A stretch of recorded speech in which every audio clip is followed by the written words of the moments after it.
Alright, so as you can see, I've got some work here. My goal today is to completely clear off the layout and clear out this room of all the train stuff that's cluttered around. I need to reorganize, and I'm going to redo the tabletops. I'm going to use foam, I'm going to add bracing, and we're going to get started on this right now.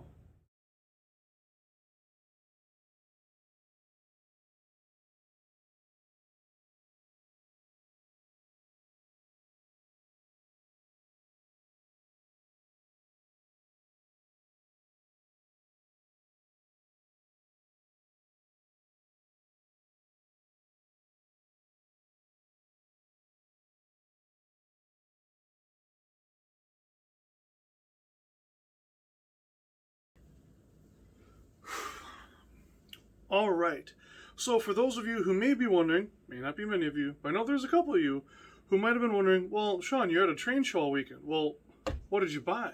Well, here it is. So there's some awesome, amazing deals at this show. So first of all, I'm going to start over here on your right, the Sioux Line Parts 3D printed kits.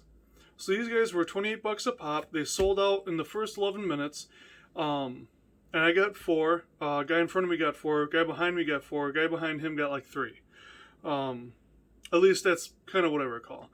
He had some high sides left, but I wanted to grab these because, from what I understand, this is basically what the ELS uses, and mixed with a million other cars for pulpwood up in northern Wisconsin and upper Michigan.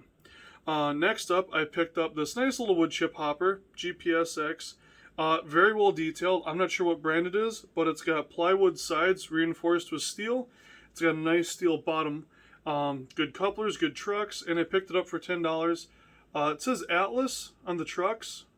I don't recall seeing that ever, but it looks pretty cool, and it was a really good price, so I got it. Got a house for inside the hill of my next layout plan, which we'll get to. Got a Lambo, because I've got friends with Lambos, and all I can afford is HO scales, so that's what I'm going to go with for now. Next up, I got a pair of Athearn GP38-2s in Wisconsin Central.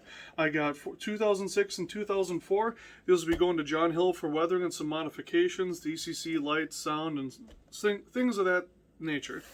Next up, I picked up this, for $10, I picked up this Sault Ste. Marie / WC Ortner ballast hopper, and then I picked up this SD35 Atlas Wisconsin Central.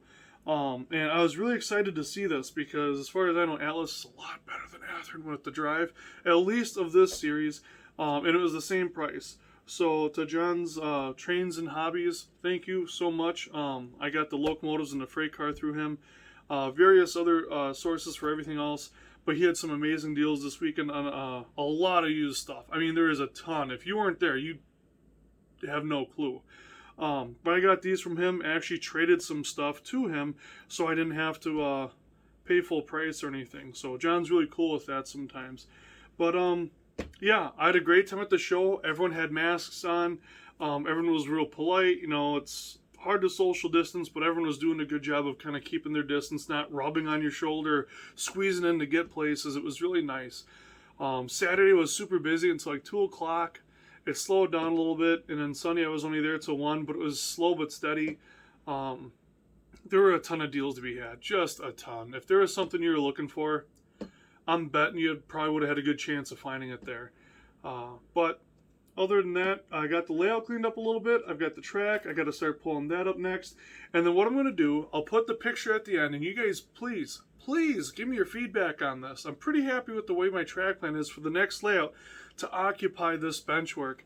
So what I'm going to do is remove the tops, and I'm kind of split between using foam or the cookie cutter technique. But cover this up in like 2 to 4 inch foam, and then start working on it from there. My only thing with foam is everything gets glued down, and when track gets glued down, it's hard to get back up, so I'm a little leery on that. But in the meantime, I want to get started on that. I hope to get the plywood tops up this week. It's still Monday.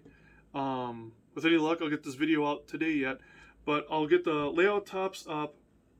I'll get the foam ordered, and I'll have to find a truck that can fit it because I'm not breaking this stuff up.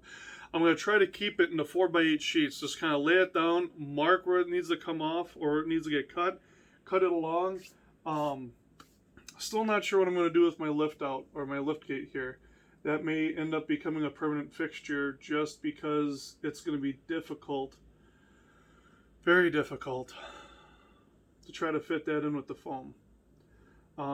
So this may become a duck under. I would not enjoy that, nor would anyone else running this. But if that's what that's what has to happen, then that's what has to happen. I've got a lot of storage underneath this layout. It would be a pain to try to relocate all of that, even temporarily. So I'm going to try to reuse the framework.